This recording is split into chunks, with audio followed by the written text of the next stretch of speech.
اسی لیے اللہ نے نماز کے لیے وضو کو بنیاد قرار دیا ہے. اگر بنیاد ہی پختہ نہیں ہوگی، بنیاد کے اندر ہی کمی رہ جائے گی، تو ظاہر سے بات ہے کہ آپ کتنی بھی اونچی بلڈنگ کھڑی کر لیں، ایک نہ ایک دن بلڈنگ گر جائے گی. تو جب وضو پختہ نہیں ہوگا، وضو اچھی طرح نہیں ہوگا، تو پھر نماز بھی قابل قبول نہیں ہوگی. اس لیے وضو اچھے طریقے سے کرنا بہت ضروری ہے. وضو کے اندر کوتاہی نماز کے اندر کمی پیدا کر دیتی ہے. تو ہفتے پہلے میں نے بتایا تھا وضو کے اندر 4 چیزیں ضروری ہیں، فرض جس کو کہا جاتا ہے کہ اگر کوئی اس کو چھوڑ دیتا ہے تو وضو ہوگا ہی نہیں سرے سے. پہلی چیز پورا چہرہ دھونا، یہ پہلا فرض ہے. فَغْسِلُوا وُجُوهَكُمْ، اللہ نے قرآن میں حکم دیا ہے کہ جب نماز کا ارادہ کرو فَغْسِلُوا وُجُوهَكُمْ، اپنے چہروں کو دھو لو. اب چہرے کی حد کیا ہے، یہ مسئلہ ہے. چہرے کی حد ہے پیشانی کے بال، جہاں سے بال اگنا شروع ہوتے ہیں. پیشانی کے بال، لمبائی میں چہرہ پیشانی کے بالوں سے اور تھوڑی کے نیچے تک، یہ تھوڑی کی ہڈی ہوتی ہے، اس تھوڑی کے نیچے تک چہرے کا دھلنا ضروری ہے. لمبائی کے اعتبار سے، چوڑائی کے اعتبار سے جو یہ کان کی لو ہوتی ہے جو لٹکی ہوئی ہوتی ہے، جس کو ہم عرب گدی بولتے ہیں، اس ایک کان کی لو سے دوسرے کان کی لو تک یہ پورا حصہ دھونا اچھی طریقے سے کہ ایک بال کے برابر بھی خشک نہ رہنے پائے. یہ پہلا فرض ہے. اب اس کے اندر آتی ہیں آنکھیں. آنکھوں کا باطنی حصہ جس سے ہم اور آپ دیکھتے ہیں سفید اور کالا ڈیلا، وضو کے اندر اس کا دھلنا ضروری نہیں.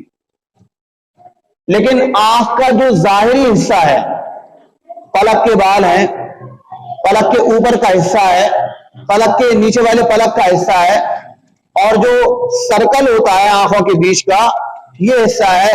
ان ظاہری حصوں پر وضو کا پانی پہنچانا ضروری ہے.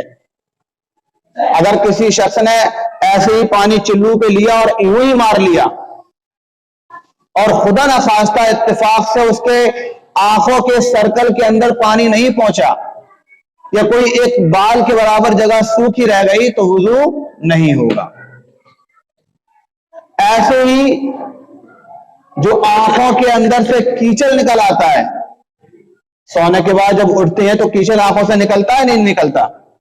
جو کیچل نکل آتا ہے، اگر وہ کیچل آنکھوں کے سائڈ سے جمع رہ گیا، کسی نے صاف نہیں کیا اور وضو کر لیا، تو ظاہر سی بات ہے جب صاف نہیں کیا اور وضو کرنے کے بعد چہرہ دھونے کے بعد بھی اگر وہ کیچل نہیں ہٹا، تو اس کے نیچے کا حصہ کیا رہ جائے گا؟ خشک رہ جائے گا. جب خشک رہ جائے گا تو نماز نہیں ہوگی، وضو اس کا مکمل نہیں ہوگا. اس لیے بہت ضروری ہے خاص طور پر فجر کی نماز میں اس بات کا خیال کرنا کہ جب ہم فجر کی نماز کے لیے وضو کریں تو اپنی آنکھوں کو اچھی طریقے سے یوں کر کے مسل لیں، تاکہ آنکھوں کے سائڈ میں جو کیچل بسا ہوا ہے، جمع ہوا ہے، وہ چھٹ جائے اور پانی آسانی سے آنکھوں کے سرکل کے اندر پہنچ جائے. یہ چہرہ دھونے کا میں مسئلہ بتا رہا ہوں. آپ نے دیکھا ہوگا بہت سارے لوگ یوں ہی وضو کر لیتے ہیں، جلدی سے پانی لیا، چہرے پر مارا اور یوں پھیرا چھوڑ دیا. کسی کی یہ سائڈ کی پٹی سوکھی رہ گئی، کسی کے پیشانی کے بال تک پانی نہیں پہنچا، کسی کی تھوڑی کے نیچے پانی رہ گیا، وضو نہیں ہوگا. جب وضو نہیں ہوگا تو نماز بھی نہیں ہوگی. ایسے ہی چوڑائی میں یہ جو کلمے ہیں، کلمے، ان کلموں کے اور کانوں کے بیچ کا جو تھوڑا سا حصہ ہوتا ہے جہاں بال نہیں نکلتے، یہاں بھی پانی پہنچانا ضروری ہے. بہت سے لوگ کرتے ہیں، پانی لیا، چہرے پر ڈالا، ملا، لیکن ہاتھوں کو یہاں پھیرنا بھول جاتے ہیں ان سائڈوں پر. جب یہ سائڈ خشک رہ جائیں گی تو چہرہ دھونے کا جو فرض ہے وہ ادا نہیں ہوگا.